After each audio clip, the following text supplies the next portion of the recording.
Boa tarde, queridos e queridas. Começa agora mais um chá de redação. Sejam muito bem-vindos.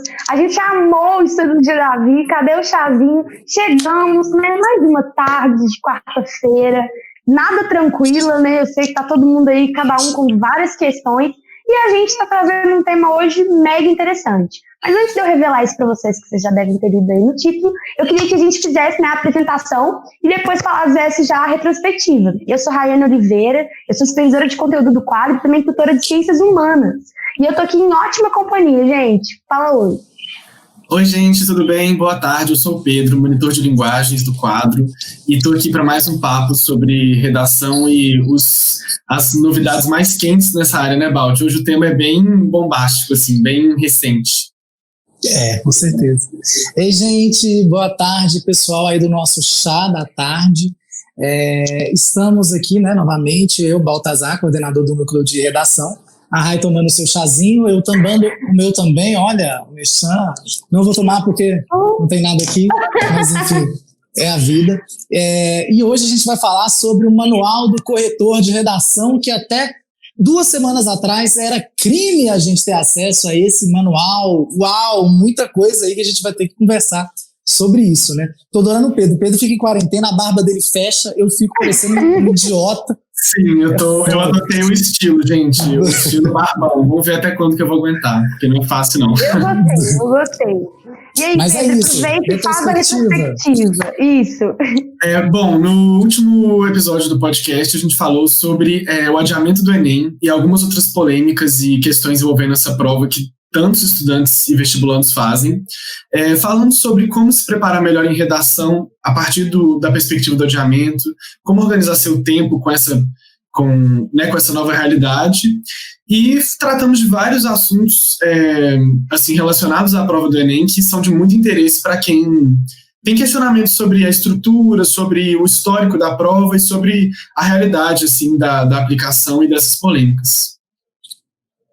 É isso mesmo. Só papo bom, né? Maravilha. A gente tá falando muita coisa atual, porque vocês sabem que tá tudo mudando, né, gente? A gente tá vivendo um momento em que cada informação nova ela é muito valiosa. Então, quem não conhece, né, o nosso IG, lá do Instagram, Quadro EAD, segue a gente tá sempre muito atualizado. Gente, na hora que sai a notícia, a gente já postou, a gente tá sempre, sabe, buscando essa informação para vocês. Então, vamos facilitar, né? Vamos seguir, que aí você já tem essa informação pronta. Boa tarde para a Taislane, tá? Para a Ana, para o Alas e também para o Edson, meu aluno que está ouvindo a gente no trabalho. Edson, que bom que você pôde ficar com a gente, acho que vai ser muito frutífero falar do Manual do Corretor, né, todo mundo hoje. Então, bora começar com pergunta, né, Balt? Já está preparado aí?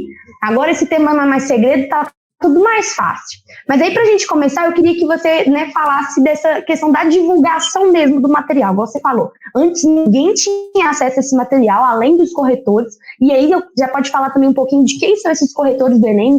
Acho que muita gente sabe, não pode ser pessoas do cursinho, né, não podem ser pessoas que mexem com essas questões de correção. E aí, queria entender também o que são esses documentos. Como que é esse manual, como que ele é formado e como que o aluno, agora que ele tem acesso, isso corre em favor dele.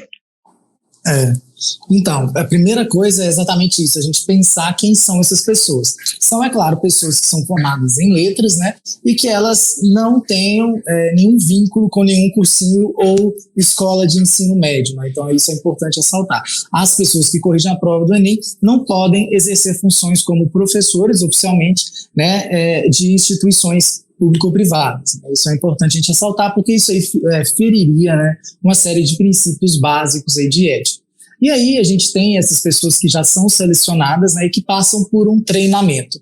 O que foi divulgado pelo INEP é parte do treinamento. Existem treinamentos que são presenciais, que as pessoas vão lá e há rodas de discussão, e há rodas de tirar dúvidas, enfim, para uniformizar ao máximo. Então, nas grandes cidades, né, tem esse evento que os corretores vão, né, e lá ele encontra com pessoas treinadas pela banca para passar todo um treinamento. Então, é claro que a gente não vai ter disponibilizado professores, né, do INEP, pessoas da banca, vídeos, não teremos nada disso, que são os elementos que a gente costuma dizer que são a finalização, né, de todo o processo. A gente não vai ter essa finalização, mas a gente já tem diversos documentos que podem ser utilizados e que são utilizados pelos corretores para treinarem ao máximo a escrita. E isso é muito importante, porque até então era muito restrito, era muito difícil ter acesso a essas informações por causa do sigilo. E esse sigilo foi rompido. Ainda bem, porque é algo que incomodava nossos professores muito. Por quê? Porque há sempre mudanças e essas mudanças nem sempre eram passadas pelos alunos. Ou seja, nós, professores, acabávamos que ensinávamos algumas coisas que estavam equivocadas e que não tinha, claro, como a gente saber, como é que nós, professores, íamos saber se a gente não tinha acesso aos manuais de correção, enfim, como a gente... Era sigilo, se a gente tivesse acesso, a gente estava cometendo um crime, então a gente fica entre cometer crime e não ensinar, e aí a gente ficava sempre no sinuca de bico. É claro que a gente tem os mecanismos para ensinar para o aluno do jeito mais certo que deve ser, mesmo tendo, é claro, não tendo acesso a esse manual, e a gente percebe que com o manual vieram diversas modificações que a gente vai trabalhar aqui ao longo do podcast. Mas o que é importante para o aluno entender é que com o manual ele passa a ser o próprio corretor. Ele passa a entender o que de fato vale, o quanto vale, o que são essas discrepâncias de nota que ele vê aí ao longo da sua redação. Ele passa a fazer parte, ele passa a ter no processo do aprendizado algo muito legal, que é um feedback, né, dele mesmo. Ele passa a ter acesso a um conhecimento que ele não tinha e que nem o professor às vezes tinha. Então é muito importante, né, todo mundo que está aí já começar a procurar um pouquinho esse manual e realmente ler todo ele. Ele é muito longo e olha que ele foi disponibilizado apenas uma parte, mas é muito importante, né? Eu não sei se isso vai ferir alguma das perguntas de vocês, mas eu acho que é muito legal a gente pensar nesse primeiro momento, nessa abertura de possibilidades que agora temos nós, professores, vocês, alunos, com essa transparência. Eu acho que é fundamental e vamos esperar muitas notas 1000 aqui no quadro. Eita, Lele, porque agora nós temos muitos materiais aí para ajudar todo mundo, inclusive vocês que estão aí assistindo também, podem ler. Beleza, Balt. Realmente foi uma oportunidade, né, que o INEP deu aí para os participantes de terem um acesso extra ao material. Inclusive, eu li numa reportagem que eles consideraram também a questão da pandemia para liberar esse documento como uma forma extra de estudo para redação. E você meio que já falou, né? A minha próxima pergunta era sobre a extensão do material e o estilo, assim, mais ou menos. Mas você pode completar falando onde que o nosso aluno, o nosso ouvinte aqui pode encontrar esse material e como que ele se organiza, como que ele se estrutura. Beleza, então, é um manual que ele tá na página do INEP, né, gente? Vocês podem ir lá e buscar por esse material. Caso vocês não consigam achar, me disponibilizo para mandar para vocês. Não tem problema nenhum em fazer esse tipo de coisa, porque eu amo alunos interessados. Eu quero alunos que leiam realmente esse manual. É um manual, gente, muito extenso. Tá aqui, Geraldo é o corretor do Enem, que não me deixa mentir, ele está me acompanhando no podcast 920+, já que eu estou sozinho, não tenho Pedro nem a Rai lá. Geraldo está comigo às 13 horas, na terça-feira, hoje é quarta, na terça-feira, às 13 horas. Então, gente, é muito importante vocês pensarem que realmente é um material muito extenso, é tipo um Harry Potter aí da vida, nesse caso vocês gostam de ler Harry Potter, é tipo um Harry Potter, é muita coisa para absorver, mas são todas coisas muito fantásticas, fenomenais, que vocês devem entender. E é claro, ele está dividido em vários documentos, e aí você pode começar, por exemplo, por aquela parte que você tem mais facilidade, ou seja, eu não sou muito penalizado em competência 3, então deixa eu dar uma olhada nessa parte que eu mais gosto, né? E aí depois a gente entra, por exemplo, a competência 1, que talvez seja a sua maior dificuldade, não sei qual é o seu caso específico, mas é importante vocês saberem que está divididinho lá entre as competências, né, e a gente ainda possui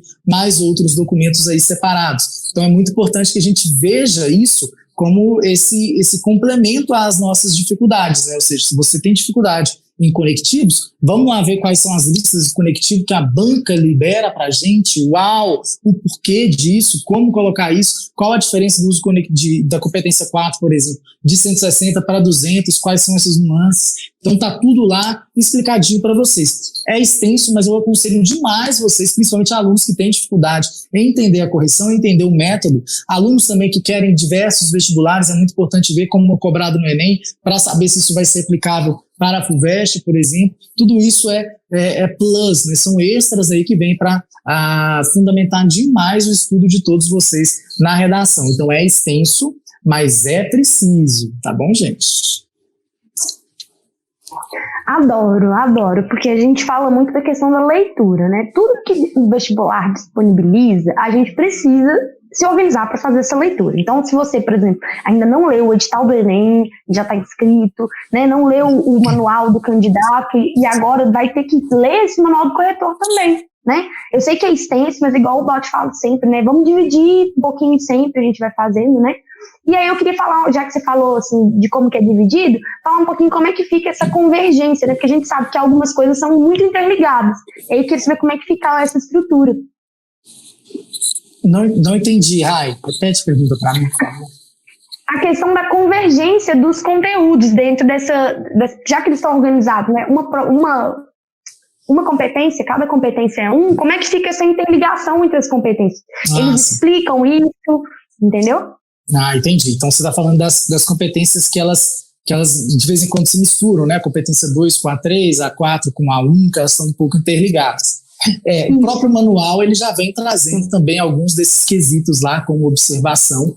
É muita coisa que a gente tem que absorver, mas existem lá falando quais são as dinâmicas disso, qual realmente essa marcação tem que ser feita em qual competência, né? Por exemplo, a gente percebe lá inclusive algumas convenções gramaticais que não eram tratadas, né, que o Enem assume diversas possibilidades e que, por exemplo, eu sempre penalizei, por exemplo, porque vários gramáticos falavam, eu ia pelos gramáticos, aí chegou lá no Enem esse ano, eu tive uma surpresa, que eles são bem abertos a diversas situações. A gente, inclusive, pode fazer um podcast sobre isso, coisas que podem errar e que não podem ser penalizadas, pode ser um podcast da próxima semana, porque esse assunto realmente é bem extenso. Mas está lá bem explicadinho, viu, gente?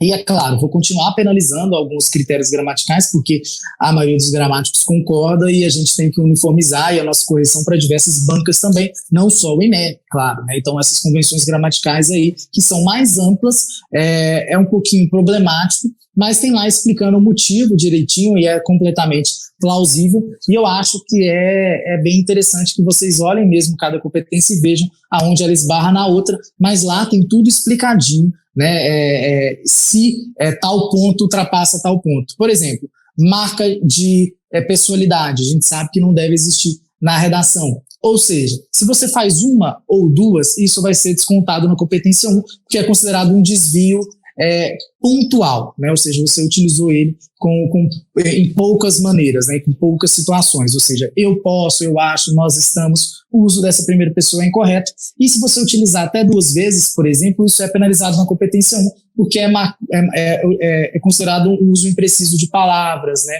Isso é considerado uma marca pontual, que você deu um desvio ali.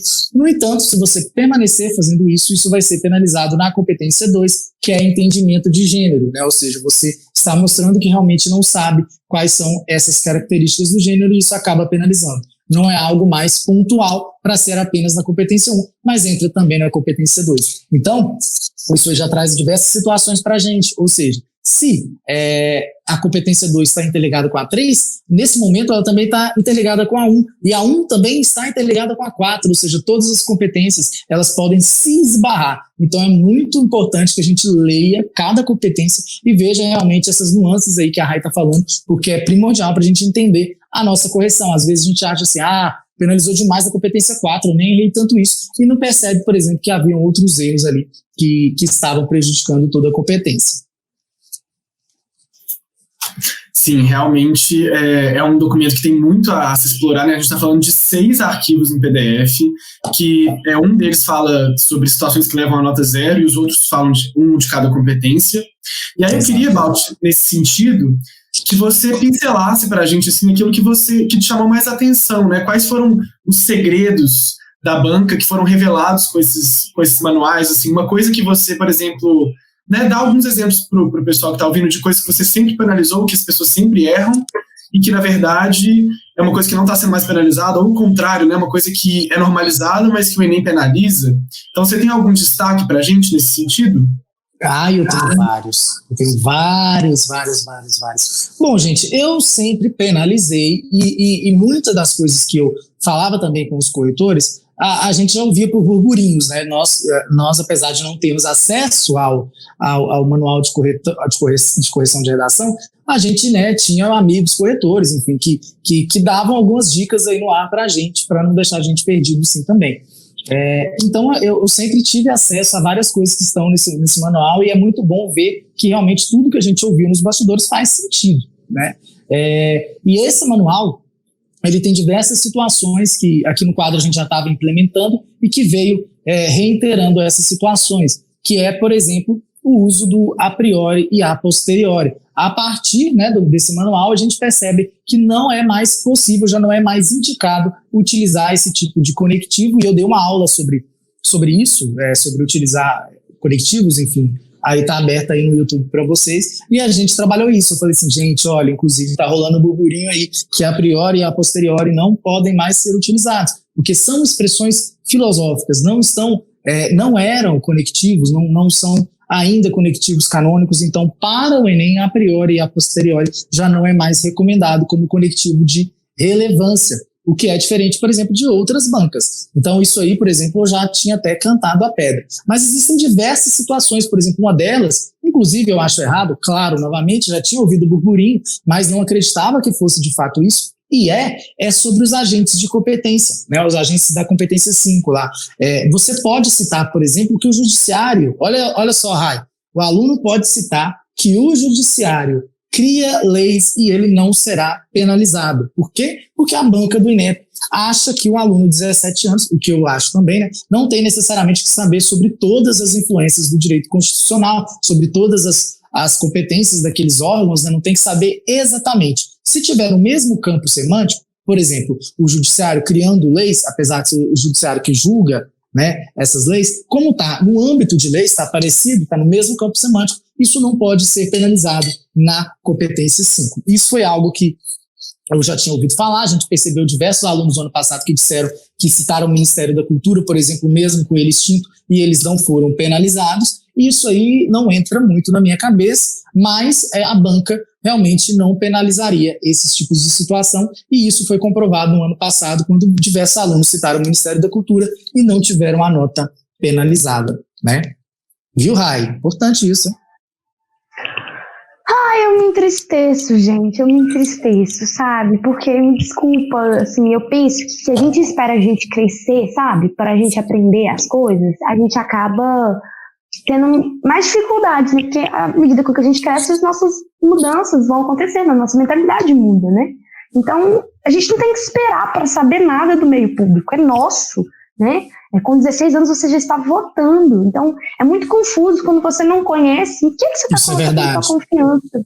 Então, assim, se a gente falta obrigatoriamente aos 18 e aos 16 a gente já tem o gostinho de poder fazer isso, a educação escolar sobre como funciona, né, a nossa estrutura de política é mega importante. Então, assim, aos alunos que estão aí nos ouvindo, não só para sua formação, para passar no vestibular, mas para a vida, e principalmente pensando que são muitas redações. Pode ter certeza que você se destaca quando você, né, Balt, a gente já falou várias vezes dos corretores aí, quando um corretor vê que o aluno sabe utilizar os recursos do agente social, ele também ganha pontos nesse sentido, né? Então a gente tem que enfatizar que mesmo não contando, ainda assim é uma bola super dentro para você acertar dentro da sua redação. E né? Aqui no quadro, aqui no quadro eu estou conversando com os corretores, né? A gente, claro, todo mundo leu o manual, a gente tentou uniformizar ao máximo algumas questões gramaticais, que eu já vou entrar, mas aqui a gente vai continuar penalizando e vai continuar marcando os agentes certos,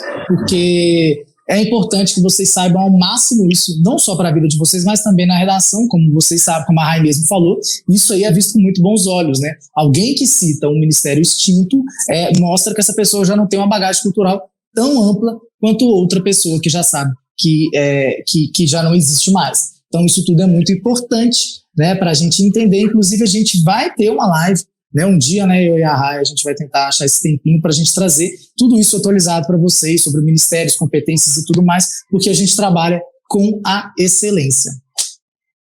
E aí vai ter doc, com todos os agentes, eu prometo. A gente não vai, eu vou prometer que vai ser semana que vem, entendeu? Porque a gente tem tempo pro Enem ainda. E vamos combinar, gente, vamos que eu passo agora e até o final do ano muda o ministério.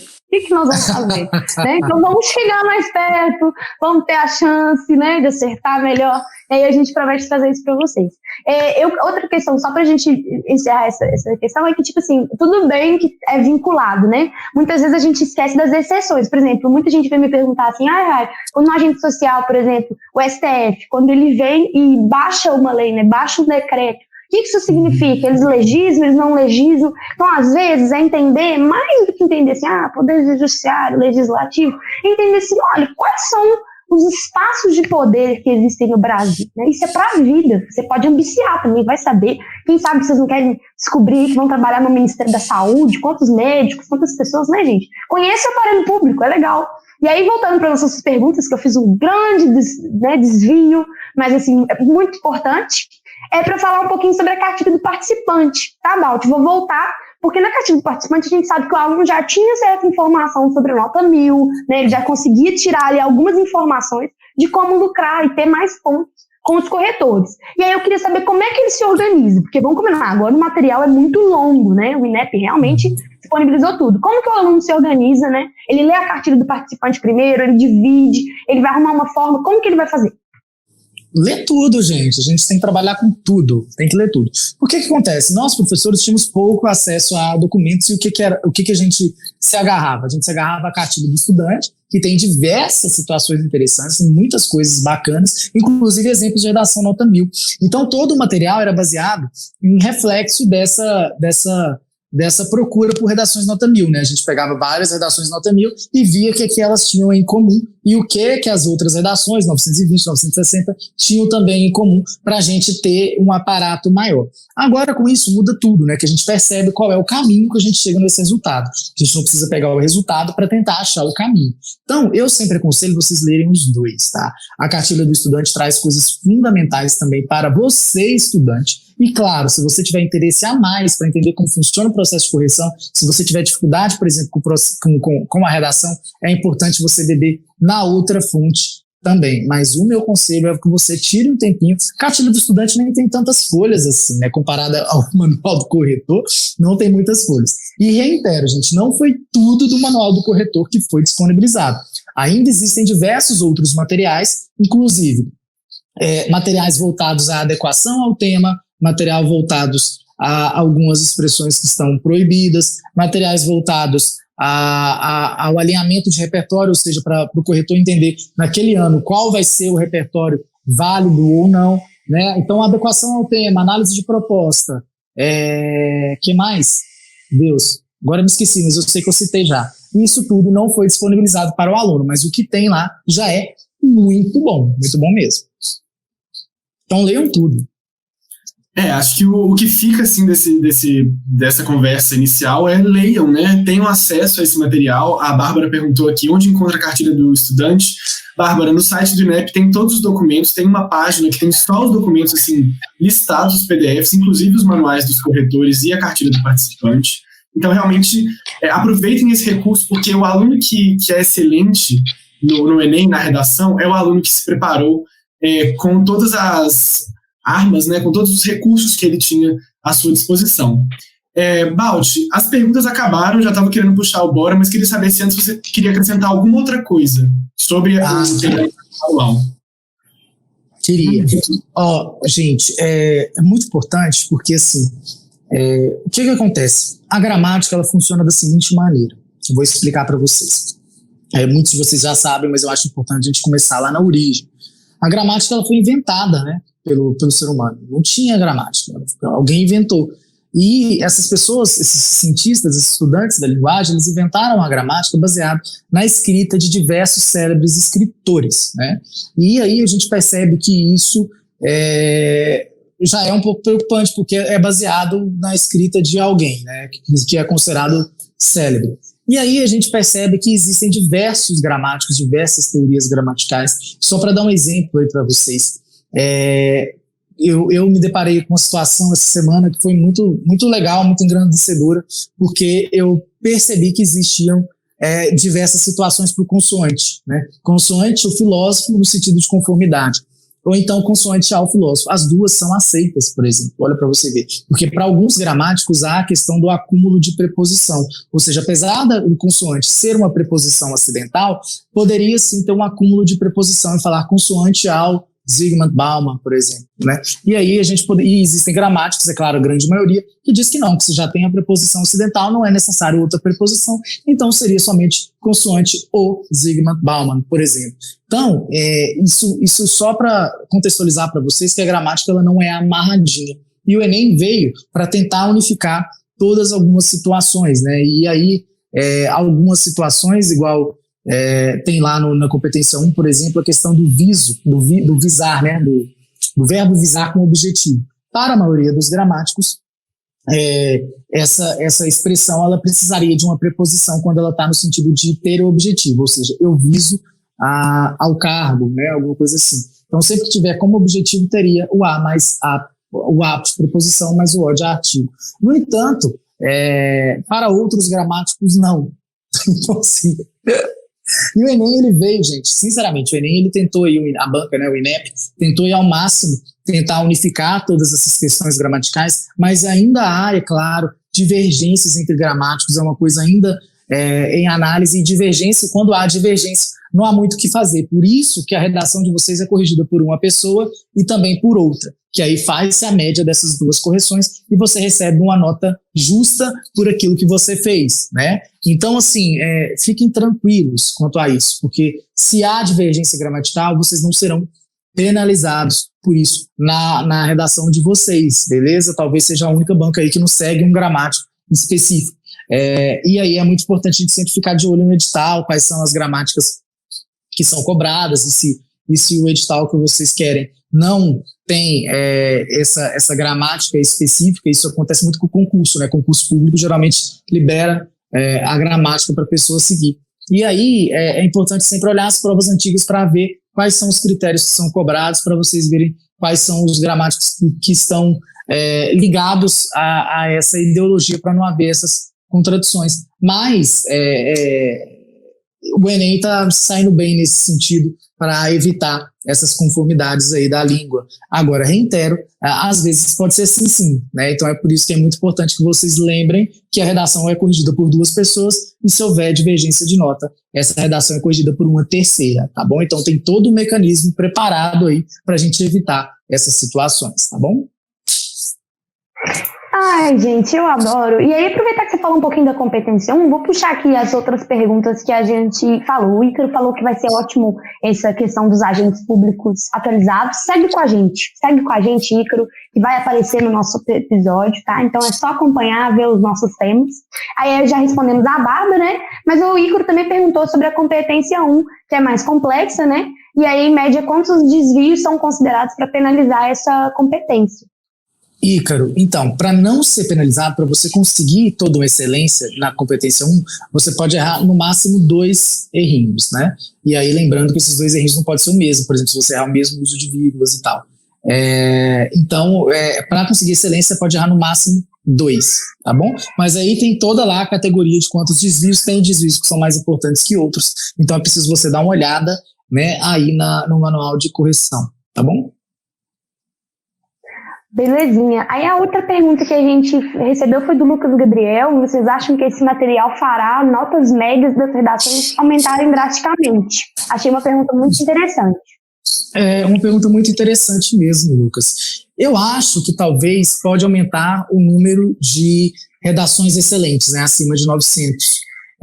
A gente sabe que apenas 3% das pessoas que fazem o Enem tiram acima de 900 na redação, né? O que é um pouco preocupante, porque eu acho que realmente existe um jeito bem tranquilo de conseguir chegar lá.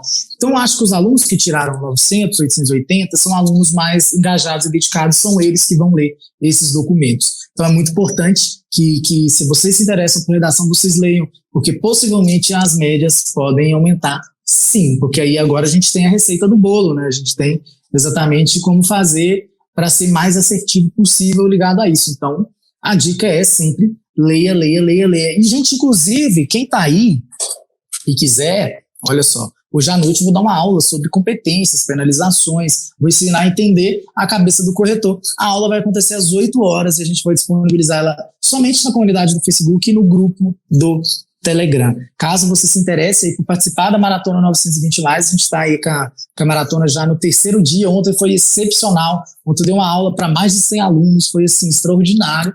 E aí a gente está com essa comunidade, tá lá no grupo do Telegram. Basta ir lá no perfil do quadro, né? Ir lá no link da bio, no meu também tem, Balt Educa. Tem lá no link da bio, vocês se cadastram, entram no Telegram para receber todas as questões da Maratona 920 Mais. Já quero a opinião de todo mundo. Vocês estão vendo isso? Porque deve estar sendo bombardeado aí para vocês, porque a gente está no gás aí com essa maratona. Então, todo mundo participando. Hoje, às 20 horas, darei uma aula sobre especificamente sobre a correção, né? E a gente vai falar um pouquinho sobre cada competência. E a promessa da aula é que eu vou ensinar vocês a pensarem como um corretor. Uau! Eu e Geraldo estaremos lá. Perfeito, em boa companhia, né? Geraldo, Caetano não tá aí não, daqui a pouco tem que chamar o Caetano também, tá quietinho hoje. Maria veio fazer pergunta aqui também. Gente, são os dogs do chá de redação, né? Mas aqui, legal que você falou dessa questão da maratona.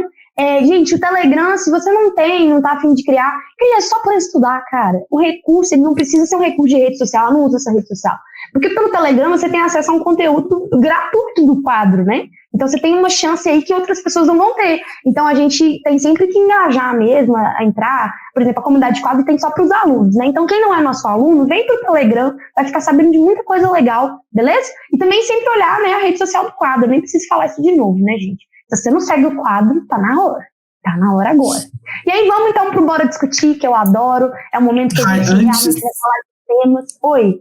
Rapidinho, só é porque o Elano Pimentel, ele colocou assim, achei a cartilha de 2019, não achei de 2020. Elano, é a de 2019 que vai valer para esse ano. Eles usaram como base as redações do ano passado para a correção desse ano. Então é aquela cartilha que está lá mesmo, tá?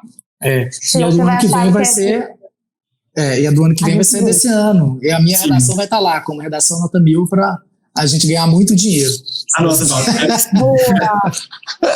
Vamos fazer essa disputa, hein, Pedro? Deus me livre. Mentira. Aí vai o Pedro tirar eu vou entrar também.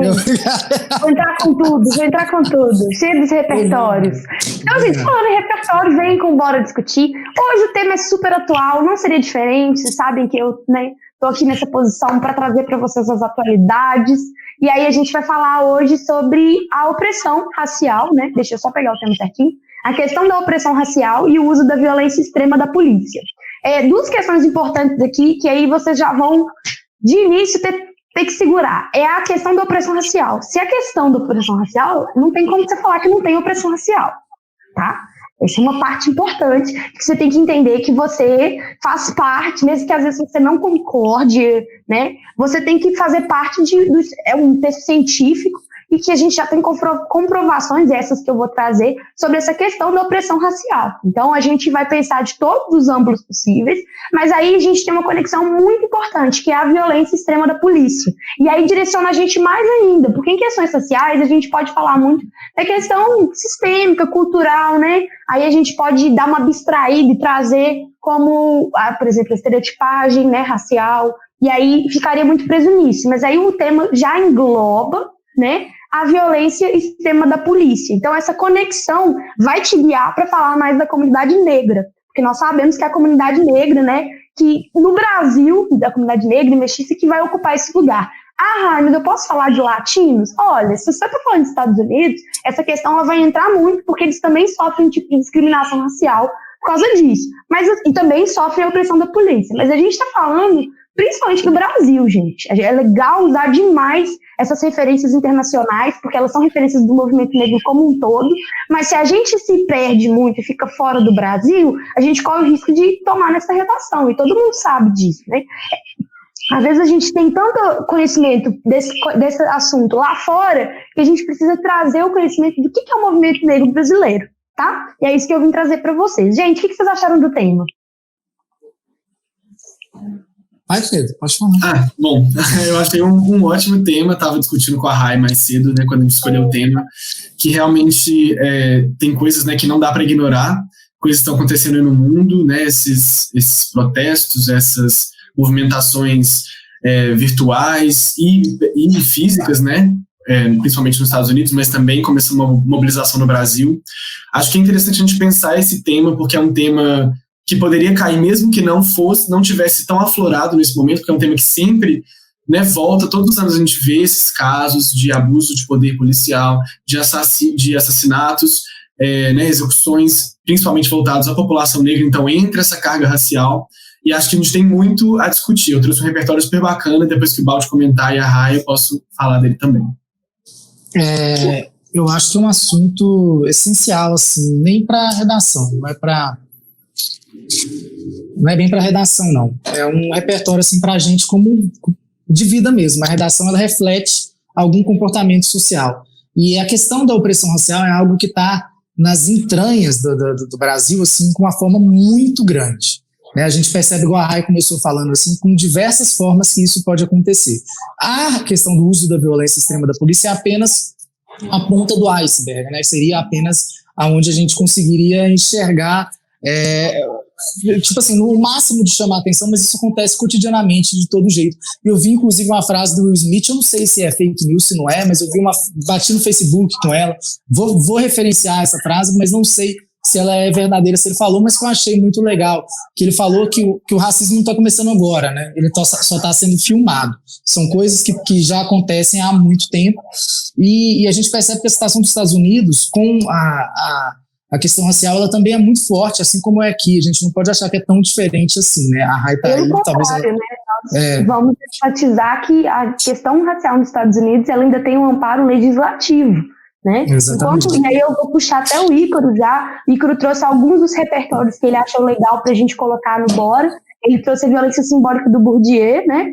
O mito da democracia racial, e perguntou se seria um bom repertório. O mito da democracia racial vai ser chave para essa argumentação. Você está falando da situação do Brasil, e exatamente a situação do Brasil é muito negacionismo de uma diferença racial. Então, trazer isso primeiro, você vai estacionar, o cara já vai até esperar que você vai abordar por esse aspecto. Né? Então, não é muito também você está usando uma originalidade. As pessoas já vão esperar que você vai seguir esse caminho.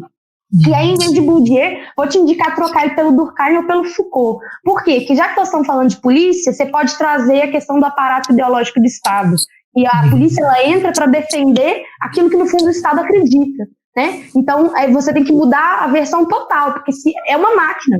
Então, ela vai só oprimir as pessoas a partir disso, entendeu? E aí o Durkheim, ele começa a falar sobre isso, ele fala um pouco menos, mas o Foucault, ele vai 100% nas instituições, né? Então, os dois são ótimas referências para falar da polícia.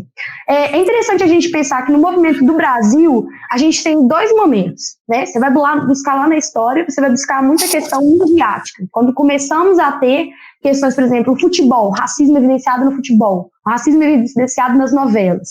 O nosso movimento negro não é que ele é tímido, tá? Muita gente acha que o movimento negro é tímido. Não é um movimento tímido. É um movimento que teve que conquistar espaços vazios, porque nunca foi se dado um espaço, entendeu? E você também não teve muita adesão de movimentos sociais, por exemplo. Hoje a gente tem brancos manifestando por pessoas negras, mas antes isso não era comum. Então você vê o negro estava sozinho nos espaços. Para conquistá-los era muito difícil. Então, o que ele começa a fazer? Uma mídia alternativa no Brasil. A gente teve revistas e revistas que traziam a negritude como uma coisa a ser exaltada, e era principalmente para o público negro, já que a revista que era mais rodada não tinha nunca nada para o cabelo negro, nada para a beleza negra, para a questão das relações negras, que são diferentes por causa dessa discriminação, né? Você tem marcas nas personalidades das pessoas. É muito interessante, pode citar também aqui um que eu amo, gente, que é Fanon, Revolução Argelina, né? Ele vai falar sobre... Hobbes também, interessante, mas aí Hobbes você tem que lembrar que ele vai lá na monarquia, e aí a monarquia não coloca tanta galera, pessoas, né? Não é um bem público, ele ainda tem muito aquela questão de que o chefe decide, né? É um contrato, mas o chefe decide. Então é muito interessante você pegar a gente mais contemporânea, eu falei de Foucault. Mas voltando na questão da imprensa, então você cria essa imprensa como uma imprensa de resistência, de empoderamento negro, e aí as pessoas falam assim, mas visibilidade é importante, eu achei que isso fosse natural, somos todos importantes e tal. Gente, a gente esquece o quão não natural é, sabe? A gente esquece. Você vê um filme antigo, começa a observar se existiam pessoas negras ocupando esses personagens de espaços de poder. Hoje eu posso citar Shonda Rhimes, Ryan Murphy, o nome dele, criador do Glee, criador de outras séries também, Murphy, que hoje eles fazem ser totalmente comum você ver essas pessoas. E isso, para você, pode não significar nada, mas para pessoas negras isso significa representatividade, a chance de você conseguir se enxergar lá. E aí, agora que eu falei bastante da questão racial, né, vamos voltar para você falar da democracia racial, vale a pena a gente falar da polícia. E aí a gente tem que começar lá atrás. Movimento antivacina. Muita gente aí já estudou, tá bem no comecinho, e o movimento antivacina é mega importante, porque você tinha uma falta de informação. Pensa você ser um negro abusado, que você tá ali no meio da confusão, abolição, o meu direito como pessoa não é garantido nesse país, e de repente alguém entra e quer te vacinar. Você não sabe nem o que é, cara, você não sabe nem o que está sendo feito. E essas pessoas que vão te vacinar são pessoas que já te oprimiram. Você acha que você vai simplesmente deixar com que isso aconteça? Então foi a primeira grande revolta. E as pessoas ficam meio assim, o movimento antivacina tem a ver com os antivacinas de hoje em dia. Não, gente. Tem a ver com uma violência de que não foi explicado às pessoas que estavam na periferia, que estavam no cortiço, do que ia acontecer. Então você tem uma revolta por causa dessa opressão, de você estar perdido no meio do país. E a partir disso a gente pode resgatar, né, muitas situações. Tá? Vocês podem trazer as situações da Rosa Parks, caiu inclusive no Enem do ano passado, muito importante falar, né? Ela foi a primeira a se levantar contra a segregação racial dentro do ônibus, lá nos Estados Unidos. Então, se você quiser trazer essa referência, é legal. Mas estou trazendo referências mais brasileiras, tá? E aí vocês podem falar, por exemplo, eu trouxe aqui situações de pessoas que foram mortas no Brasil por causa da violência. Aí que a gente tem, né? A questão dos 4 jogadores de vôlei que foram impedidos, né, de jogar, uma discriminação. Então, sempre lembrando que onde que se evidenciava isso? No esporte, principalmente, que era um dos poucos espaços em que o negro era meio que valorizado, né? Você tem que lembrar daquela visão da força, né, da estereotipagem racial. É muito importante para a gente entender esse processo. Né? Então, em São Paulo, no dia 7 de julho de 1978, se organizou no Teatro Municipal uma grande concentração organizada, denominada, né, Movimento Unificado contra a Discriminação Racial. Então, esse também é um ponto importante. A gente pode depois escrever nos comentários, é de 1978, então é interessante pensar, né, para quem sabe falar do final do século XX, é interessante, no Brasil, quem não quiser lembrar da data, tá? Estou dando aquelas dicas. E pensar que, tudo bem, não consigo lembrar que foi o Teatro Municipal, mas gravar o Movimento Unificado contra a Discriminação Racial, porque foi um marco no Brasil dessa instituição, beleza? Agora que a gente vai falar um pouquinho mais de opressão policial, eu queria vir mais para o presente, porque é outra coisa, gente. Eu sou historiadora, você sabe, é muito melhor quando a gente se ampara no passado, tem a autoridade, né, do passado para falar, mas a gente tem que lembrar que muitas vezes o presente nos ilustra muito mais. O passado, às vezes, você não pode colocar noções do presente no passado, tem até nome para isso, é anacronismo. Então a gente tem que sempre buscar, né, o presente também como uma forma. Então, argumentar, igual o Bob sempre fala, né, variar os seus argumentos. Você tem 2 argumentos, então você pode encaixar isso de uma forma interessante, a abordar as 2 coisas. E aí trazer, gente, sempre o assassinato das crianças, tá? Na periferia. A gente tem a Ágata, mas assim, ela foi o grande caso que realmente partiu o coração do Brasil, realmente fez com que as pessoas finalmente percebessem o que estava acontecendo, principalmente pela questão da polícia não prestar esclarecimentos imediatos.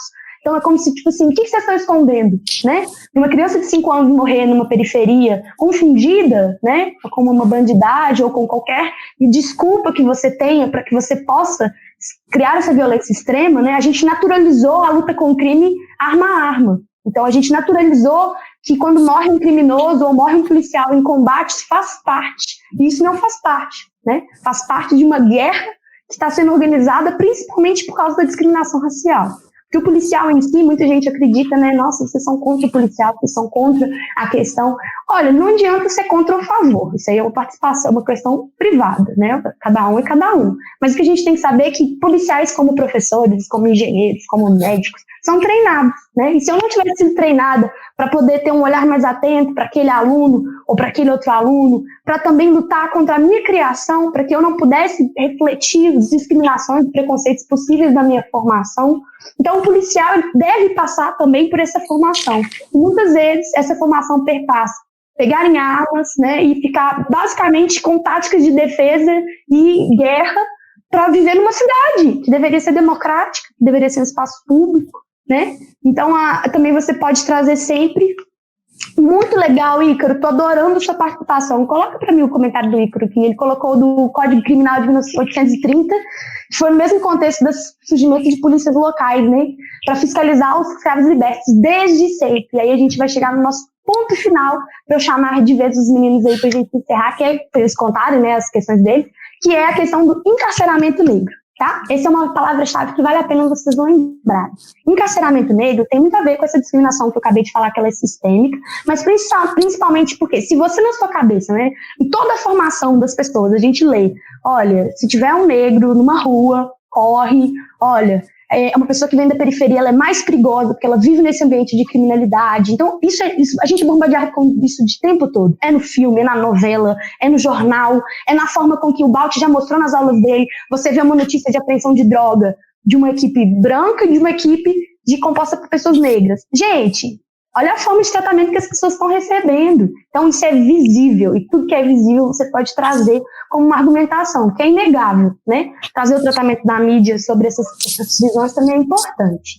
E aí ele falou sobre essa questão institucionalizada. Essa lei é interessante que ele trouxe, gente, porque foi uma das poucas leis mesmo que saiu de vigilância e de falar, porque no Brasil sempre foi muito velado, né? Sempre foi uma questão muito mais cultural do que legislativa, como é nos Estados Unidos, cheio de lei de segregação, a Jim Crow, que durou até 1994, que é a lei da segregação mesmo. Então, é pensar que a gente está escondendo isso e que a gente tem que evidenciar mais. Lembrar como foi que o racismo virou crime, né, gente? Isso é muito importante, faz pouquíssimo tempo.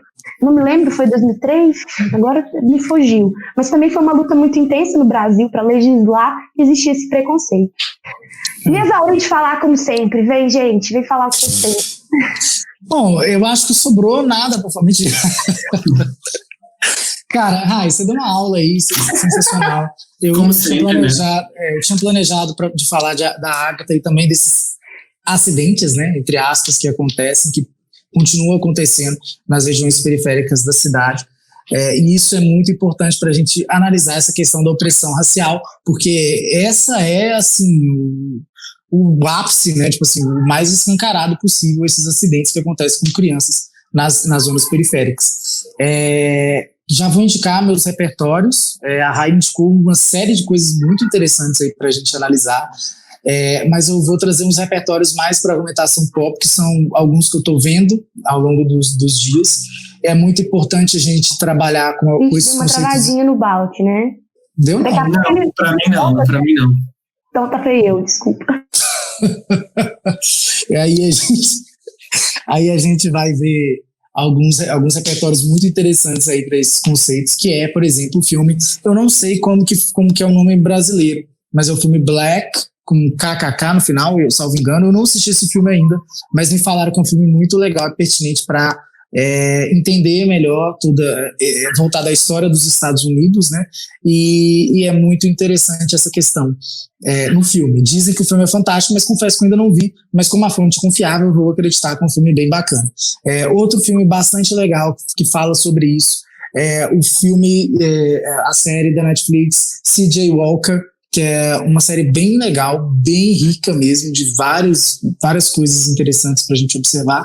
E uma série que eu já indiquei aqui, que é Hollywood, da Netflix, que fala também sobre as questões raciais nos Estados Unidos. Mas é claro, esses apontamentos que a Rai falou sobre trazer isso para o Brasil, e a dica a intervenção do Ícaro, salvo engano, falando sobre o mito da democracia racial, é fantástico para a gente tratar desse tema em contexto brasileiro. E eu acho que todos os apontamentos aí são incríveis. Segunda-feira, a gente trabalhou no Papo Literário uma artista incrível, que foi a primeira escritora negra do Brasil, e acho interessante vocês darem uma voltada ao podcast Papo Literário. A Laís, inclusive, se emocionou também. É um assunto bem complicado, né, de falar, principalmente por estar tão atual, também estourando, né, como eu disse, sempre aconteceu, mas está estourando de um jeito que está misturando, né, com política, com esquerda e direita, e algo que não é, né, não tinha que ter um viés político, assim, é algo mais profundo que isso. E aí a gente realmente fica meio baqueado e fica meio assim, até onde eu falo, até onde eu não falo, mas é algo ligado às raízes mesmo de como esse país foi tomado, né, como esse país foi conquistado. e a gente percebe que tudo que a gente trabalha em redação, em temas, acaba trombando na desigualdade social, acaba trombando nesses quesitos raciais também, porque a gente percebe que a desigualdade social é muito do que é por conta do nosso processo de colonização. Então a gente percebe que é um assunto chave quando a gente pensa em Brasil, mas novamente não para a redação, para a reflexão da gente. E é claro, se cair isso na redação, legal, que vocês vão estar informados e informados a respeito disso, mas é algo para a gente observar para a vida da gente mesmo. Pedro, você tem a voz agora. Oi, gente. Nossa, muito enriquecedor esse papo. Eu acho que, Ícaro, muito obrigado pela participação. Rai, Balt, sempre iluminando a gente com ótimas referências. Eu vou trazer para o lado da literatura, mas sempre pensando num salto que a gente pode fazer dela para a realidade. Não adianta ficar só no plano da literatura, né? Eu trouxe um livro muito famoso, Capitães da Areia, do Jorge Amado, que fala dessa questão da violência policial no caso de um personagem específico, que é o jovem sem pernas.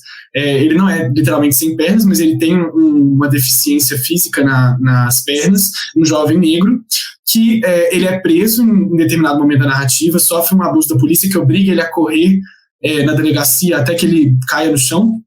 E o final desse menino, na narrativa, vou dar um spoiler aqui, mas é interessante como repertório, é muito reflexo dessa violência e desse abuso policial com relação a jovens negros e periféricos no Brasil, que ele acaba, né, numa perseguição policial, ele se vê assim, diante do elevador Lacerda, para quem não conhece aquele monumento em Salvador, e salta, se mata, né, diante da arma da polícia e acaba ali morto por uma forma de violência e opressão psicológica policial. E aí eu queria fazer um salto rapidinho, né, porque esse romance é dos anos 30, mas eu queria ressaltar o fato de a gente poder ler esse romance contemporaneamente, ler autores que escrevem sobre isso contemporaneamente, autores negros e autoras negras. Então leiamos Conceição Evaristo, leiamos Giovanni Martins, Carolina Maria de Jesus, Úrsula Figueiredo dos Reis, Maria Firmina dos Reis, desculpa, como o Baltazar falou do papo literário, porque isso grita na nossa cara. Eu acho que a arte, para algumas pessoas como eu, né, Machado de Assis também. Machado de Assis, que, né, foi descoberto como um autor negro, ultimamente isso era uma negritude escondida. Uma coisa assim, tem vários exemplos riquíssimos, Cruz e Souza, autores que falam disso de uma forma muito interessante, muito intensa, que podem ser usados maravilhosamente por vocês e também para conhecimentos da vida, assim, para conhecimentos pessoais. E com isso eu encerro também minha colaboração. Vamos voltar para a tela, isso. Ei, gente, só para a gente encerrar, então, eu amei todas as colaborações. Quem quiser voltar aqui, teve uma aula sobre movimentos sociais negros no Brasil, tá? A gente pode depois, se vocês tiverem curiosidade, depois segue lá no Instagram, vai sair publicação mais sobre o movimento nos Estados Unidos, que é legal também, pode cair aí em questões de humanas, né? E aí, só para terminar com a indicação, eu indiquei um monte de filósofos, né? Durkheim, de quem ficou, mas eu queria que vocês se educassem no sentido de começar a ler coisas sobre o movimento negro, sobre outros movimentos, né, de discriminação durante o dia mesmo, fazer parte. Às vezes a gente não sabe nem onde procurar, que portal que eu leio notícias, que portal que eu vou ter esse acesso. Então o João vai colocar para vocês no comentário o GELEDES, que é o Instituto da Mulher Negra. Cara, você não vai só favorecer a cultura negra, você ainda vai estar ouvindo cientistas mulheres negras que organizaram esse instituto e que não chamam só mulheres, tá? Toda a comunidade negra, principalmente os principais autores, participam. E se você procurar lá, Martin Luther King, Pantera Negra, qualquer coisa que você procurar sobre o movimento negro, você vai ter um artigo de muita qualidade para você acessar, tá bom? E com isso eu também me despeço, a gente volta, né, quarta que vem, às 16 horas. E eu fiquei muito feliz. Balt, muito obrigada. Pedro também. Beijinho, gente. Tchau, pessoal. Bom final de tarde a todos aí que estão nos assistindo e aos meus dois queridos colegas. Tchau, gente.